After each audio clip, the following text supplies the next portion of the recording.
The Walrus and the Carpenter. Most of us would think we could quote a verse of that if we tried, and yet again I think some of us have forgotten. Alice, would you bring us up to date again with the Walrus and the Carpenter? The time has come, the Walrus said, to talk of many things, of shoes and ships and sealing wax, of cabbages and kings, and why the sea is boiling hot, and whether pigs have wings. Thank you, Alice.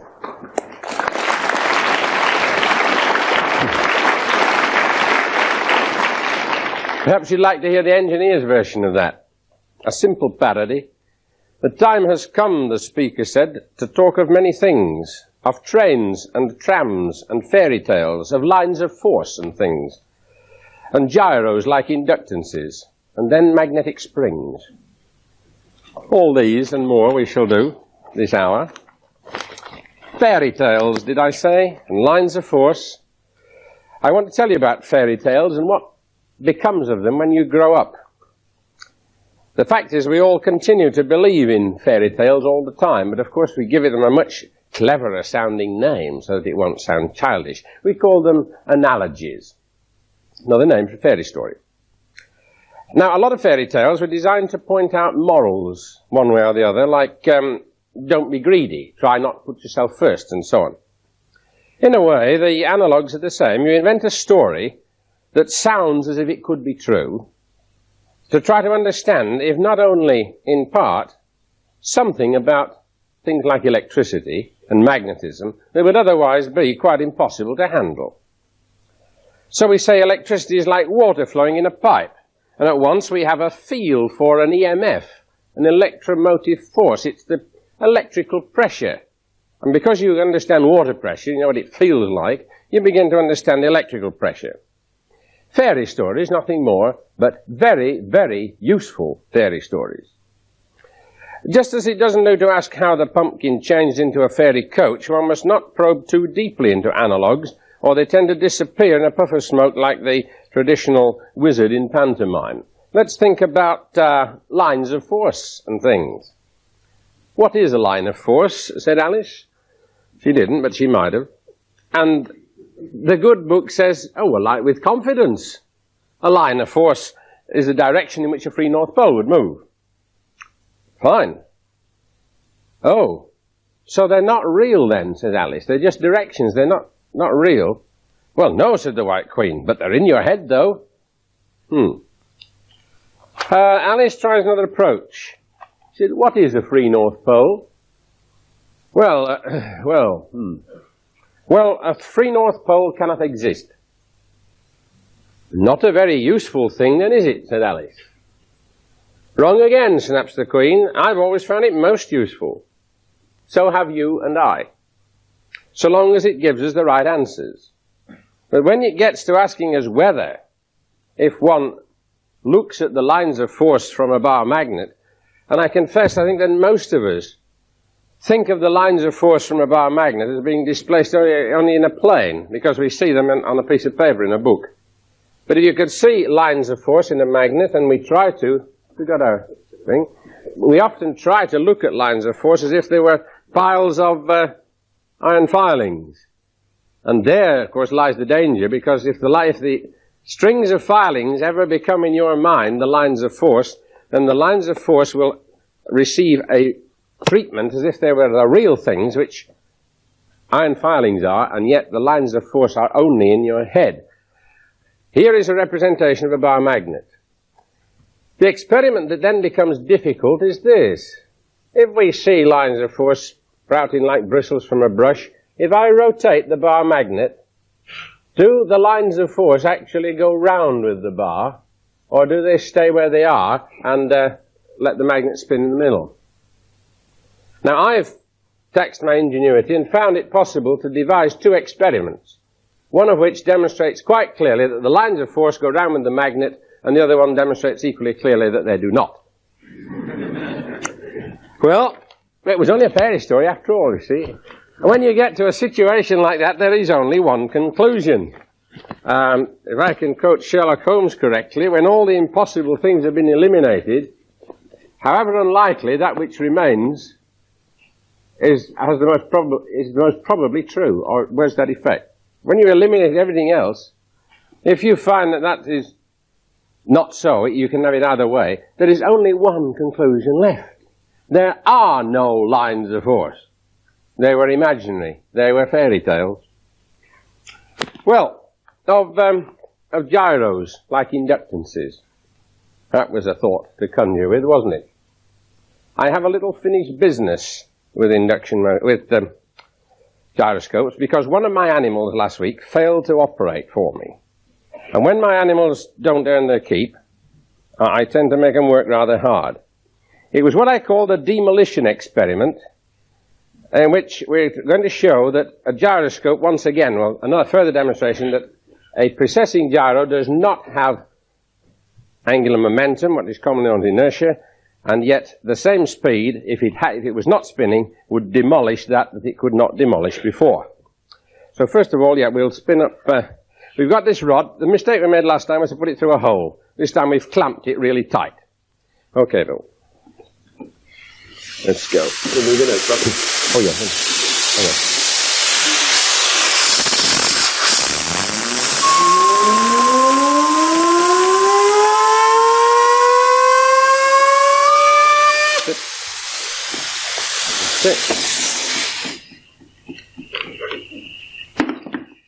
Here we go.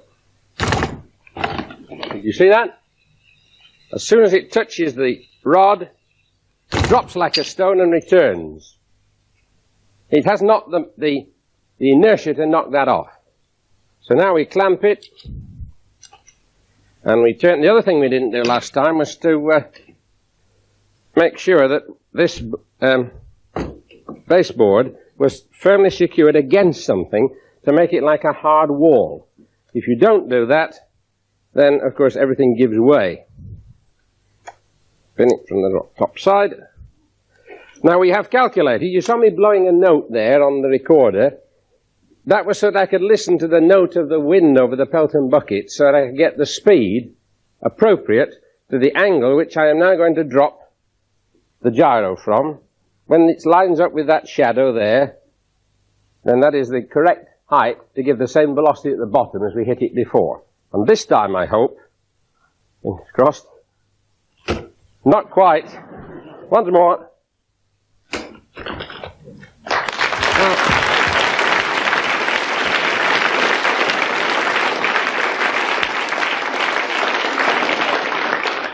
You can work out the sums and find that the velocity was the same.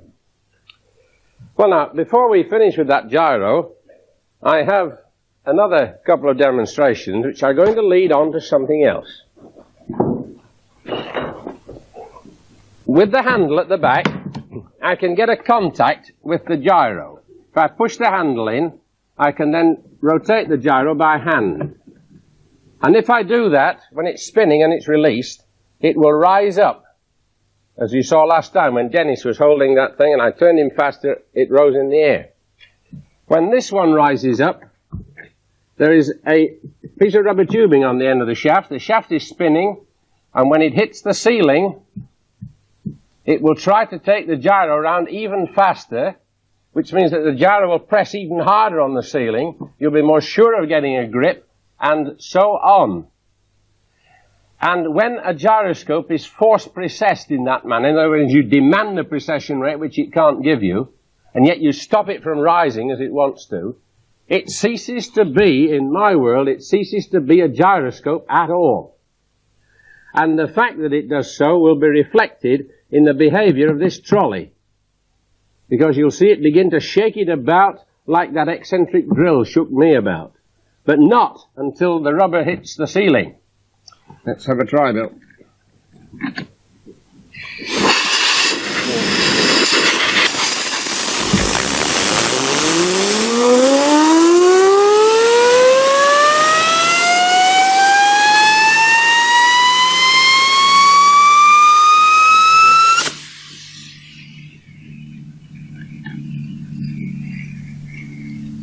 As I said, docile as a lamb, no momentum, no centrifugal force.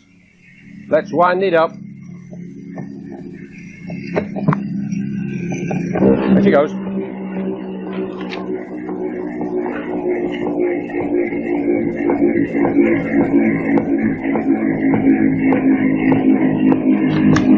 Bring it down off the ceiling. Whoa, steady boy.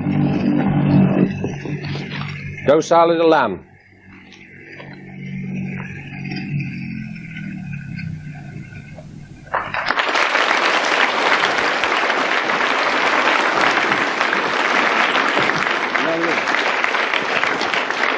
We're not through with him yet.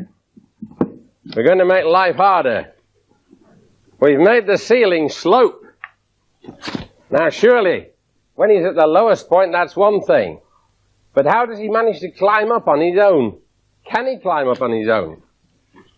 Once more.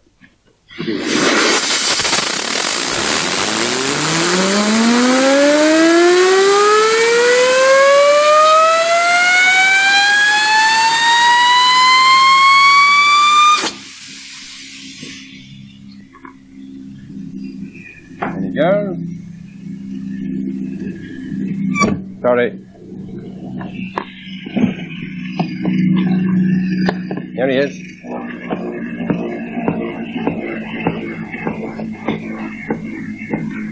He can climb as well as fall. Whoa, he's lifting the whole lot up.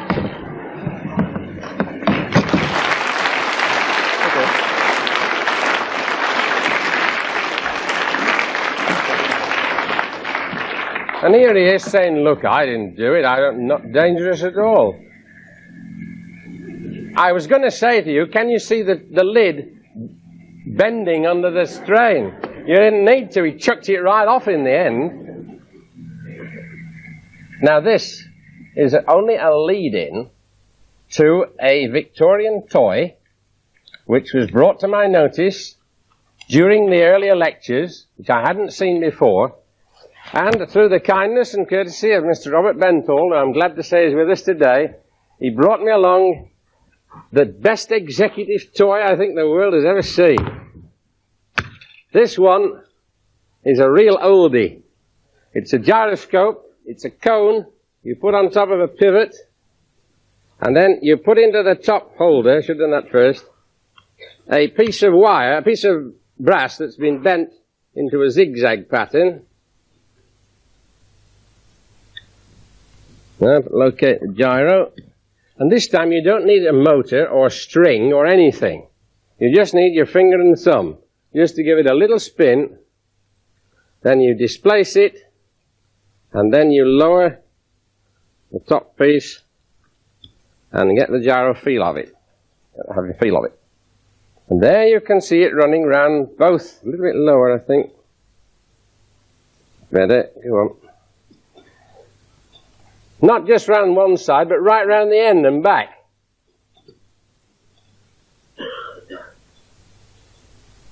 And so on. And it runs very, very slowly before it finally loses a grip on that wall. This is the ceiling experiment turned through 90 degrees. Well, of course, that's an interesting demonstration, but there were variations on it. Here is another piece of brass strip made like the petals of a flower. This, in a way, is more remarkable still. So, just a little spin with the thumb and finger, then deflect it to one side. There it goes on the... Oh, steady. That's ready. Why wouldn't you like that? A bit lower. It's better. No, sorry, too low. Fresh spin. Hold on.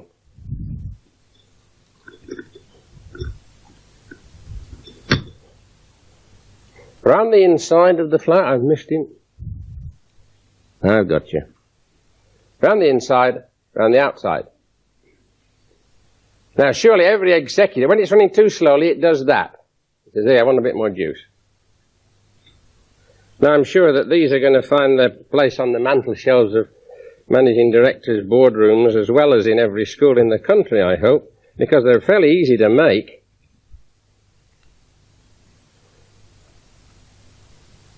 There is nothing electrical or magic about that. That is just the plain action of a gyroscope. So, come on, he's not behaving so well this afternoon, this fellow. But if you really want to be a one-upman, you don't just have the petals of a flower to run round. You do your own caricature of your face. Or if you wish to get well in with your favourite cabinet minister, you do his profile in a piece of brass. I'm sure he'd love to have that on his mantelpiece. I know I would. I'll be making one of these, Mr. Bendall, as soon as these lectures are over, with many, many shapes, and I'm sure you will too.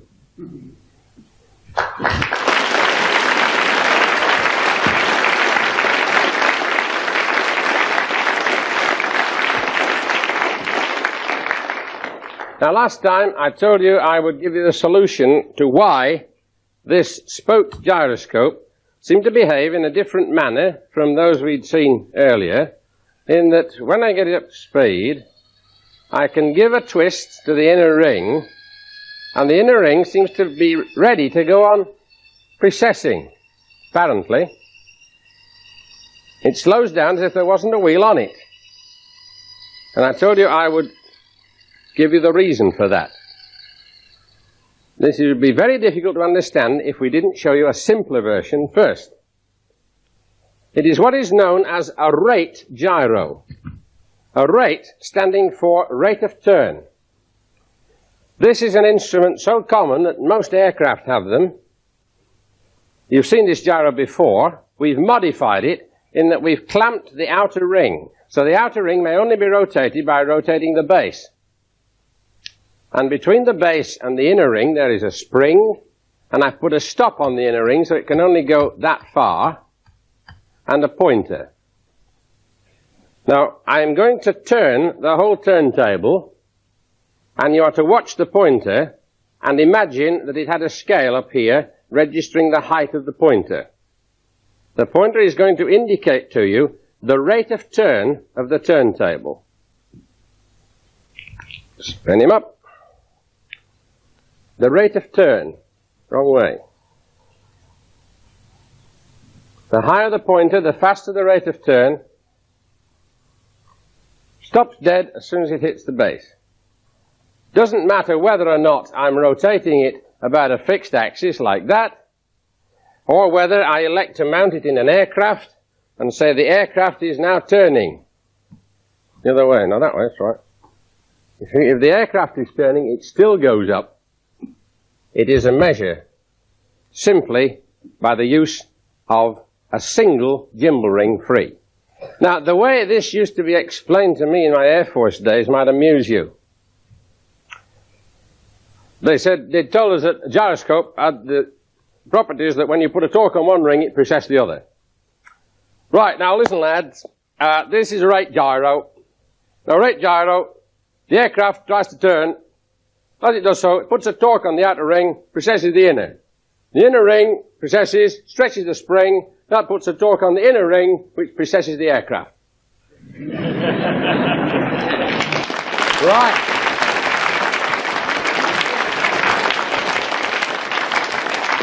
But you see, it sounds ridiculous put like that this inner ring could precess the whole aircraft. But yet, when we began with gyros, you couldn't think of them in any other way than that the applied torque produces the precession. And if you go on with that, you finish up saying that that spring turns the whole aircraft. And soon you have to go through the mirror and say, oh, it wasn't like that. It is the precession which gives rise to the torque. The aircraft is going to precess whether this gyro likes it or not. It's going to turn.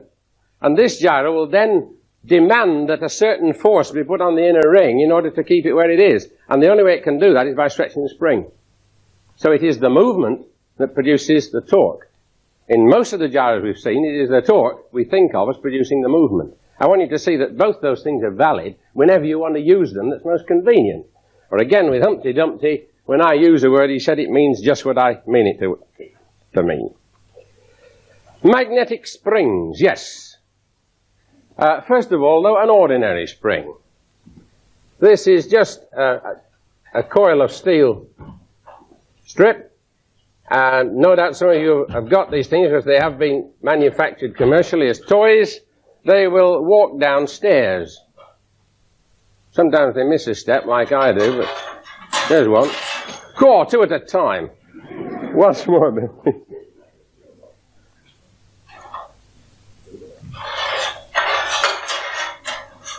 Oh, very dainty, yes.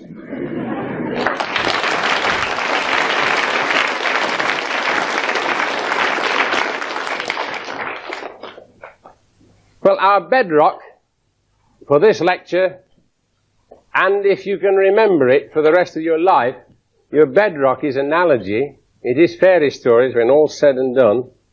And we shall try to put analogies together like we put jigsaw puzzles together. It is the unfilled holes which are liable to lead us into fresh pastures. Could we have the blackboard, please?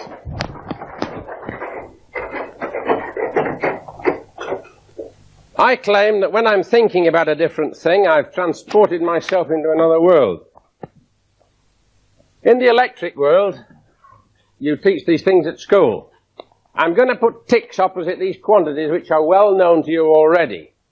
In the electric world, you know that an electromotive force drives a current through a resistance. You learn that for O-level. Now, conductivity is a sort of inverse of resistivity, and if you say that copper is a better conductor than aluminium, and aluminium is better than brass, and so on, you become aware of conductivity. So we know about that one. And then you go into sixth form and you learn about inductance of a circuit, which is a new concept. But that is in all the books. That's well known. I would not have ventured into this world of gyroscopes unless I had had a preparatory training. And in 1966, I produced a mathematical paper on magnetic equivalent circuits. And in the process, I got a hold of a new concept for me. That instead of electromotive force, you should have magnetomotive force was known to Michael Faraday in 1831. A MMF drives a flux, and it drives it through a magnetic resistance which we call a reluctance. That may not be familiar to you, but it is in many, many books. What is then magnetic conductivity? Oh, look, he's written permeability. That can't be right. It is, actually. The only thing is you were introduced to permeability through the force between two isolated poles, which, as we've said already, can't exist. So it comes in much more naturally as a magnetic conductivity. You should have known about it if you didn't. And when I was doing my magnetic equivalent circuits, I came across the concept of magnetic inductance, to which I, therefore, like when you grow a new species of rose, a new breed of rose, you're allowed to name it. I was allowed to name it. I've called it transference to match up with the other. So this, then, was a most useful adventure, that one. This permeability was a bit of a surprise. And we got other medals we're going to decorate. The thermal world. You can think of heat flow like you can think of electric current flow. In the same way as you put varnish on electric wires to keep them from spilling out the electricity, so you've put lagging on water pipes and so on to keep the heat in. And it is temperature difference that defines heat flow. That's that drives the heat through a thermal resistance. And all those are known, and so is thermal conductivity. And yet, then, what is thermal inductance? Well, you put a big question mark there. I said it is the unfilled holes which lead, possibly, to profitable things. And so I embarked upon the idea of an inertial world, where a force, like an electromotive force, these are all expressed in terms of electric concepts, a force produced an acceleration on a mass. Now you can put ticks on those if you like, or if you don't like. It depends on what sort of a person you were. If you're already sold on the idea that in an inertial world it is mass, which is the effective resistance to the force, and you may or may not agree that those are well known. It's just up to you. But what inertial conductivity is, we haven't yet discovered. And the last one has been given a name by the American mathematician W.O. Davis, called it intractance, and I'll go along with that because it fits in those other words. And this one has been seen already to be an exciting adventure. Not just merely useful, but this is the one we've been doing now. I want to emphasize to you that some of these experiments, especially the gyro ones that I was showing you last time, are not things that I've done for years and I can repeat them ad lib. The reason I didn't smash that stick last time was because I was doing it for the very first time in front of you. I'd not even tried it before. Because when a person's done an experiment 500 times and he's doing it again in front of a class, it's as dull as the proverbial ditch water. You can tell by a man's eyes when he's excited as well because he's doing something he's not done before. I don't want you to go away and think that all this science is what you should have known, it should have been in the textbooks and so on. We are making the science as we go along. And we are making this intractance, and now we are going to make thermal inductance. We're going to see what it looks like. We've got an experiment in front here which involves a copper bar which has been thermally insulated with asbestos tape to keep the heat in. And we're going to dip this end of the bar in a bucket of ice. And we're going to light a Bunsen burner under the far end. And we're going to cause a heat to flow along the bar. And we're going to measure the temperature difference, that is if you like the voltage, at 5 points along the bar. And when the heat has been flowing for some time, we're going to take the Bunsen away and swap ends and put the ice on the other end. Because I want you to see what thermal inertia really is. We want to be able, before we go home, to fill in that space and see what it was. Now, I have a team of observers, trained observers sitting in that row, and when I call out their number, they're going to come and read the thermometers, which those voltmeters are, and they're going to chalk up the score on the artificial painted thermometers on the back so that we can see the state of play in the temperature along the bar. Have we started to rise at all, Alan? We have. All right, we'll just do the exercise ones. Number one, would you come and read and record?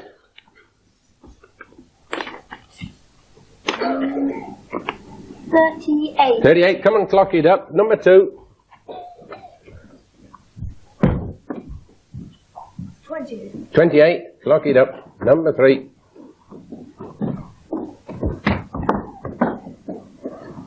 26. 26, number four. 27. 27, number five.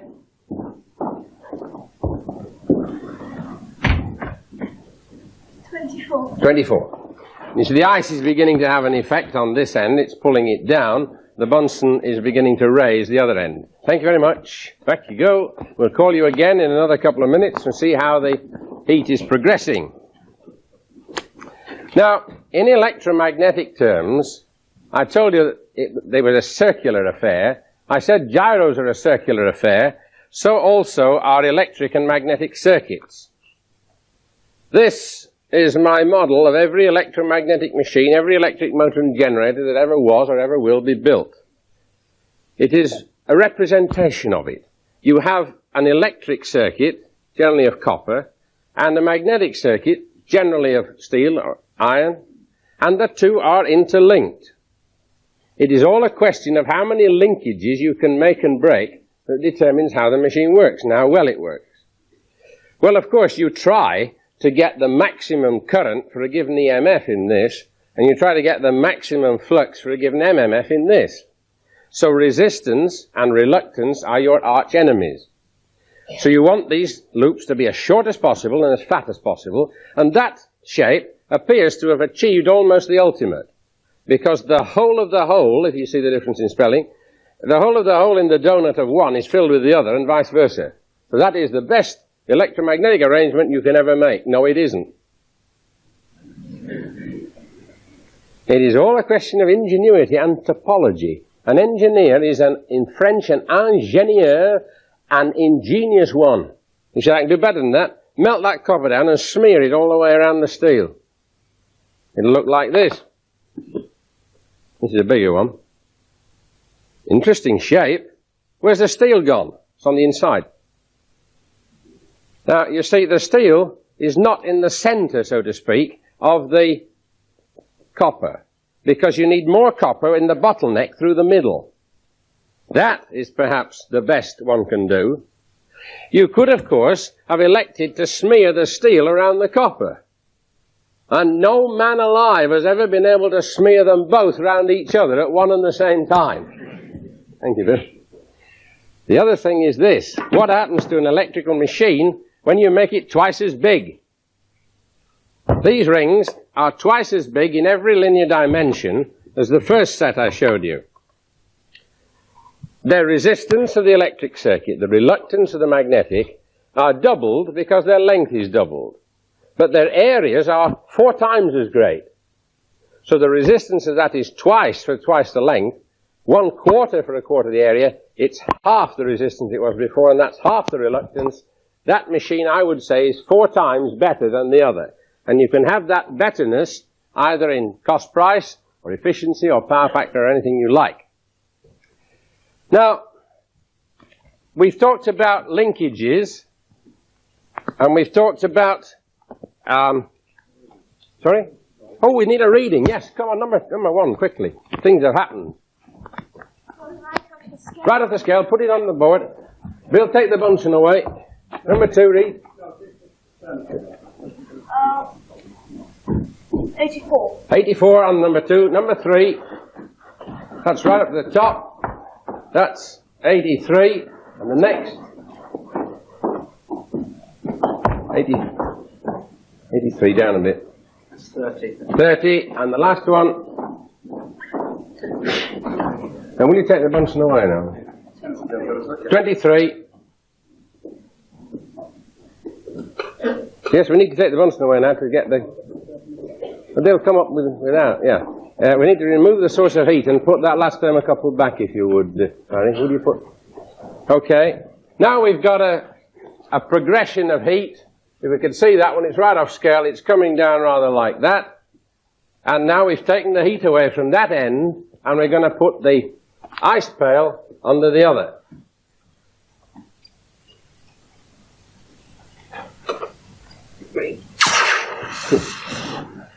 Nearly boiled him alive. All right. Meanwhile, I want 2 more volunteers, because I'm going to show you how this tubular motor is wound. Yeah, you two will do fine. I'm going to take this wire, and you'll stand one behind me at each side. Don't find the middle. Out there. You hold that end. You hold that end.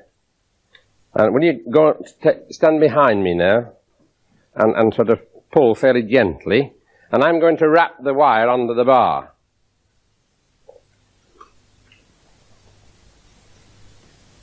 Fine. Hang on to it.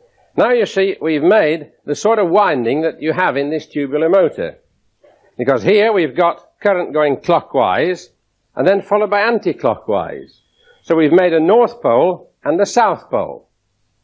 Now we said when we had 2 knots in a piece of rope that a left and a right-handed knot didn't make a nothingness. But if I take that off there and they pull, there is nothing. So sometimes, thank you, a linkage is not what it seems. Can you come and read again? Things will have happened fairly vigorously by now. Come and read your number 1. Sit right off the top. I was sure we got it back in right, Alan. Couldn't. It's all right. Number 2. Leave it alone then. Number 2. That's about 103. 103. Isn't this strange? We've got ice in that end now, and the temperature in number 2 is still rising. Number 3. 52. 52. That's gone up as well. 3. Yeah. 103. Go up a bit. That's it. Stop. 37. 37 on number 4. Number 5.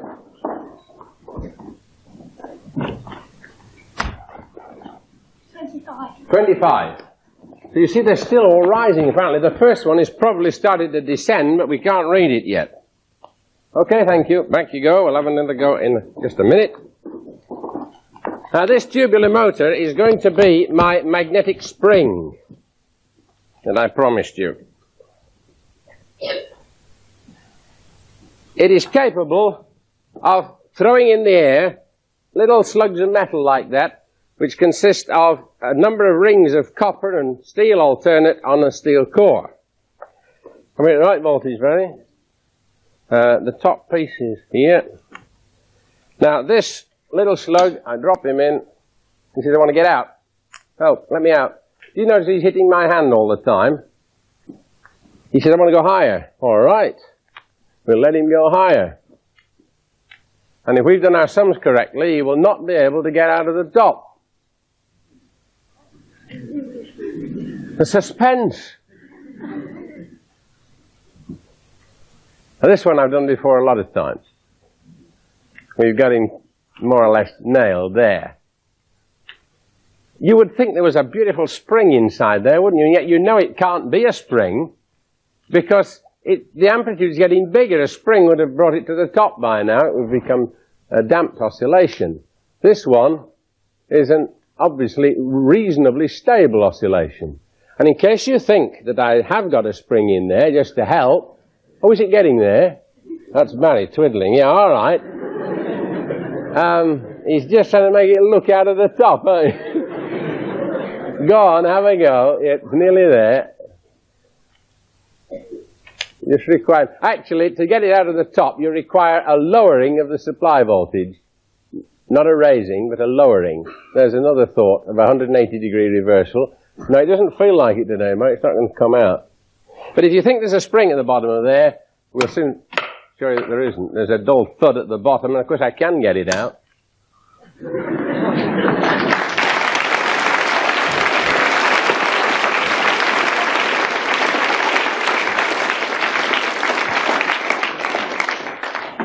Well now, can we take another reading?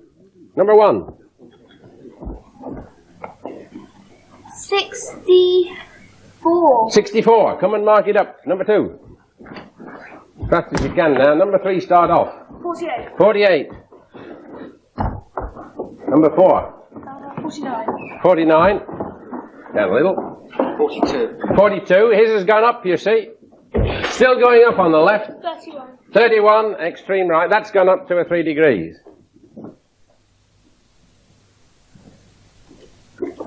I think that probe must have gone in a little bit differently on the second time. It should be lower than this one by now. What is it now? Would you read it? About 58. It's still dropping, though. Still dropping. I'm surprised it's not dropped below this other one. 58, okay. That is the state of the parties now, and I think you can begin to see what's happening. This lot is going to go down to 0 with the ice, and meanwhile some of these over here are still rising because they see a higher temperature in front of them, so to speak, and we have succeeded in generating a thermal wave.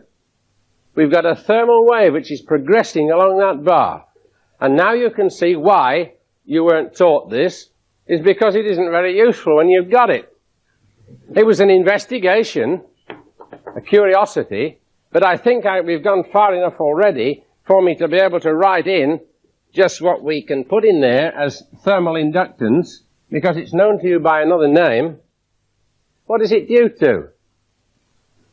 It's due to the thermal capacity of the bar.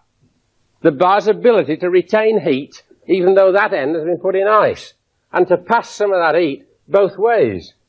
So it was our old friend, thermal capacity, and nothing more, and it was therefore not very interesting.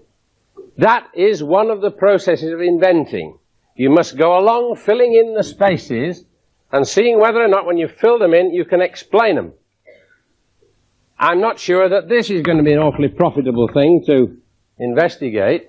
Not as profitable as that one, but nevertheless it'll get done in the fullness of time. How's the first temperature now? Is it about 46? And the second? About 42.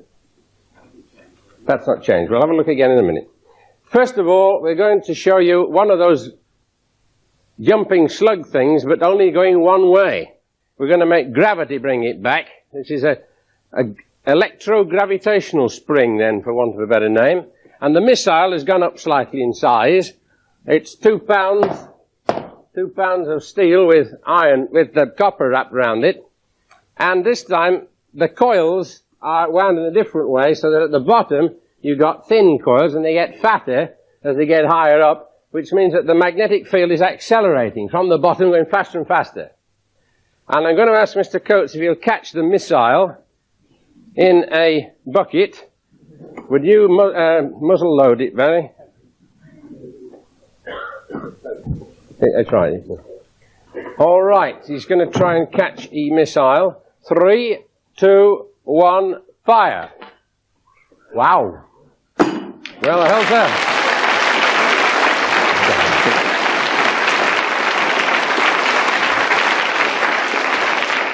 They'd like that one again, I think. Ready, fire.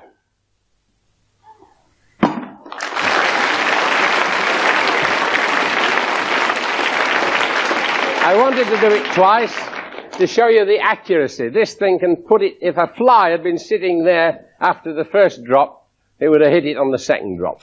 This gun is extremely accurate. Things never fall upwards, said Alice. Well, I can show you something that will give you a jolly good try. You have a coil of wire, and you connect it to a source of alternating current. If it happens to have a sheet of aluminium on the top, it doesn't sort of care for it much. It's inclined to get rid of it. And you can make it, by suitable practice, come either that way, or, which is more difficult, with crossed hands that way. Dropped it. My right hand's not as good as my left today. But of course we could also take it straight up. You notice only when I'm putting it on there, straight up. And I can make it, I believe, turn a somersault. Won't you? Yeah. Lovely. Now,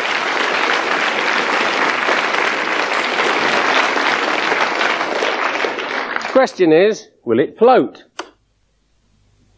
Well, it'll try, but it's not going to make it. It's like balancing a pencil on its point. We'll have to be content just to see it jump. Unless we decide we'll turn the coil over and let the coil have a look at a big sheet of aluminium. And see if it'll float stably then. Oh, yes. Wowee. There's the thing. It's telling me the bench isn't level. That tells me the bench isn't level. But what I want you to go back to is think about Alice, who said that things don't fall off upwards. I have not yet found an electromagnetic device that if it would work one way up, it would also work the other way up, that wouldn't do that. If it won't work one way up, it won't work the other way up. So if I could not float that stably on there, then I certainly couldn't do it upside down. But if this falls off, as it does, it falls off like that. Now imagine you're looking at that in a horizontal mirror. Instead of the plate doing that, it'll do this. It'll fall off upwards. I want you to watch this coil running to this edge, which I'll make the nearer edge. It always runs to the nearest edge and falls off.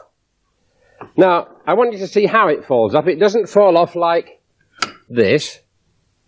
It falls off upwards like that. You see what I mean? Steady, boy. Over there, go on. You see? Nose first, as it were.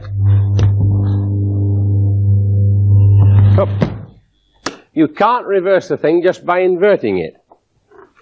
Well, this coil produces about 5 pounds of lift on there. I can easily push it down. About 5 pounds of lift. Now I want to put a piece of steel on there and see what it does on the steel. This is another of those impossible things that the Queen thought up 6 times before breakfast. There are people in my business still telling me that this is impossible, or that I'm cheating. A coil, a piece of steel, and some current. And some nothing. Anyone over here like to try the strength? Somebody, let her go? Yeah, you got big muscles? I want you to try and lift this coil. Try and lift this coil off when the current's switched on, okay? No, you're not going to make it. I can't do it either. You'd have to lift the whole of the iron sheet with it. There is over 100 pounds of attractive force between a magnet and a steel plate, and why not? Let us put the steel plate underneath the aluminium. What a stupid thing to do. You've got to ask silly questions if you want to get good answers. 100 pounds of suck, 5 pounds of lift. Who'll give me the money for 95 pounds of suck? The answer is most people, whether they are qualified electrical engineers or not. Where does that 100 pounds of suck disappear to? Look, right over almost. We now have more lift than we had before. About 10 pounds now to shove it down. And see it get away from the steel. Look, doesn't like pieces of steel. What have we done? We have made of the aluminium a mirror. The current in this coil is reflected in an opposite current around the aluminium. So it's like looking into a mirror. You get opposite currents which repel each other. When you put the steel under, it is as if you had cleaned the mirror. Putting the steel on is just like cleaning the mirror. Can you see the analog creeping in? You can understand why cleaning the mirror makes it easier to see. You can't understand that, but if you remember the mirror and the cleaning of the mirror, you'll always know that steel at the back of aluminium makes the aluminium appear a better conductor than it really is. This isn't superconductor in liquid helium, and she's ordinary aluminium, with apparently a bigger conductivity than copper, a sort of hyperconductor. Now we're going to see if we can fool this old coil. Bring up the sheet, lads. We're going to give it some artificial edges to have a look at. Extra conductor, it says we get more lift still. But there, you see, we've left a pair of crossed slits. We want to see what it thinks about those. And what it thinks about the rabbit hole there. Okay. I think better on a bit lower voltage. Up you go. Oh yes, look. He likes that. Says, yeah, I'd like to stay looking at that. Well, what about this one up there? Have a look up there, see what you think of that. Oh, he touched his cap to it, did you see? He goes by. There it is, look. Look, there's a hole. Oh my, there's a hole. I found the hole.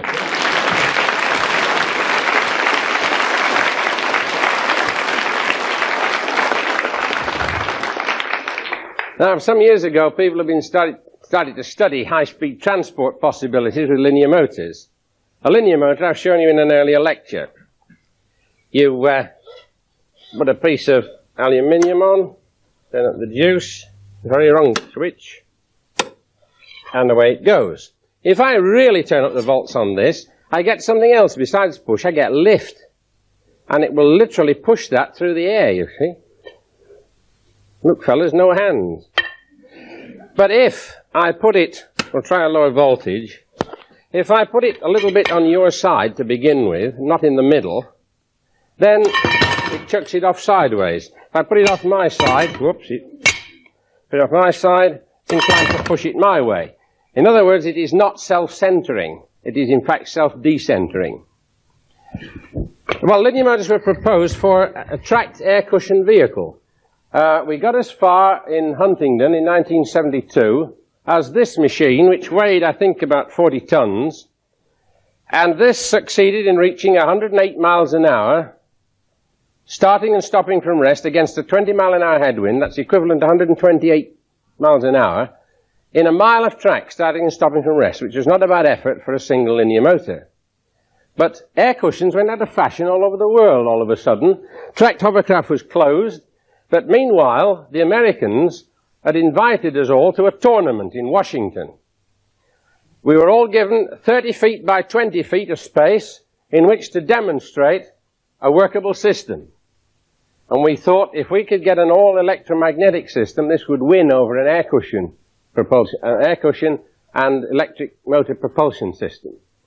And Professor Eastham, who was then a colleague of mine at Imperial College, he's now professor at Aberdeen, produced an idea that we could not only lift and push, we could guide as well. In December 1971, they asked us to make this demonstration for Transpo 72, which was in May 72. We got just 6 months. And in that 6 months, we produced this. That is an aluminium trough. I'll raise the voltage. There is lift, suspension and guidance from one and the same set of coils. We called it a magnetic river because it feels as if it was in a riverbed. We dressed it up for the exhibition. We put a top on it and made it look like a real vehicle. And of course, we hoped that our American friends would think this was full of electronics. No, and let me say there is no electronics and there's no control gear, just simply one 3-phase cable going in. But here was our exhibit at Washington Transpo 72.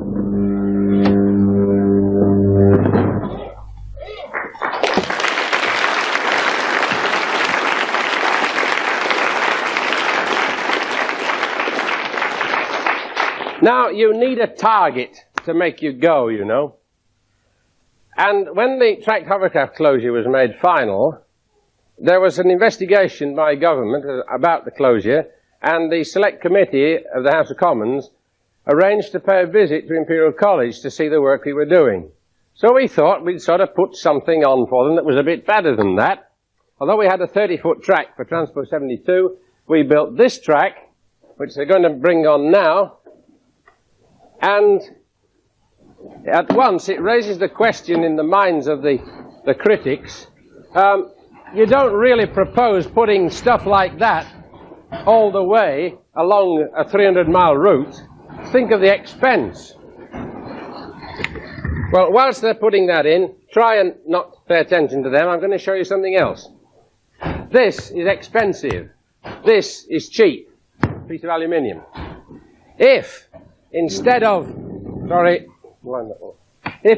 using this just to push the aluminium, if I nail the aluminium down to the ground and then switch on the motor, see what happens. Motor's got to go, hasn't it?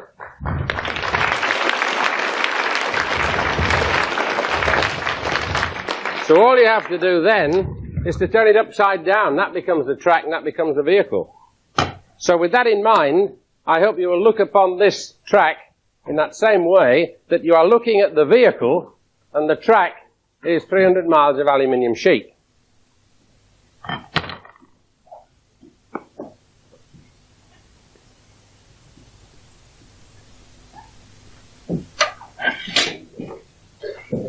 All right. Would you like to test for polarity? Put the juice on a bit, Alan.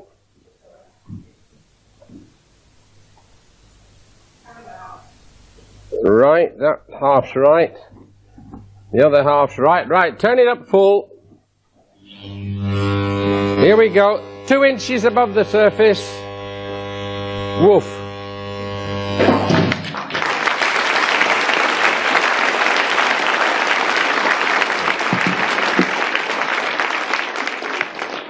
They're both the same. Now the top dressing. High-speed vehicles of 1980. On. I'm going to ask Mr. Coates, as usual, to catch it. Well, hold on.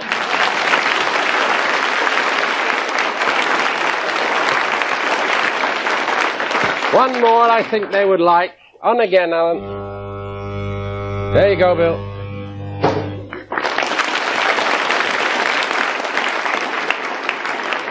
Now we're going to have a little more fun. You remember the spinning ball and the way that we changed over 2 of the connections? You do that one, Bill. No, we're not going to hit cameraman number 1. He's much too valuable. We've only reversed this half of it. This half is now firing this way, and this half is firing this way. The little teacher. So we've made a sort of pendulum, haven't we? Magnetic springs and electric pendulums. My goodness. You know what pendulums do. Switch on, Alan.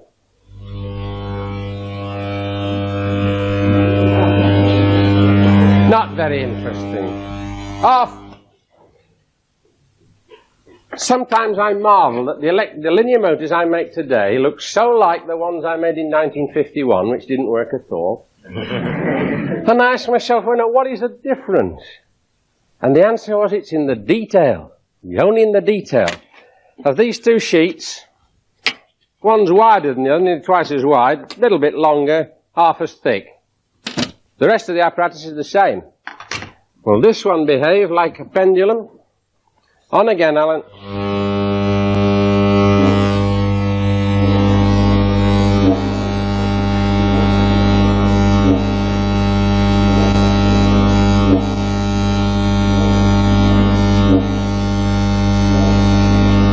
Isn't going to stop, is it?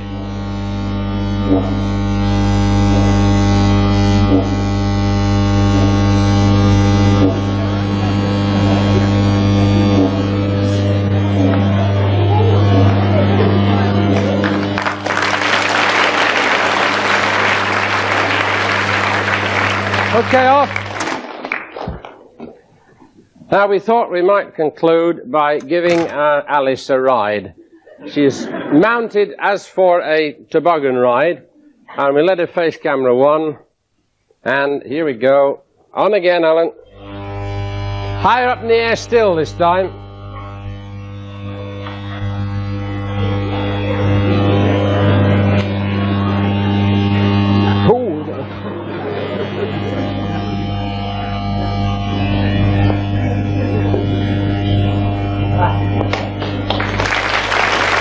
Okay.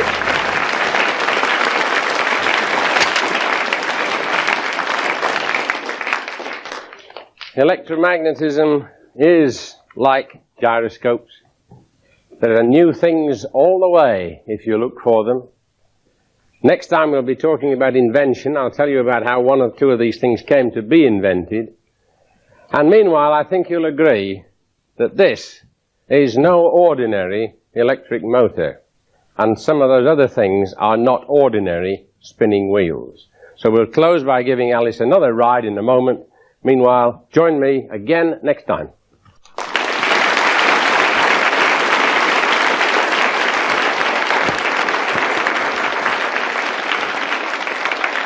Okay, on Alice.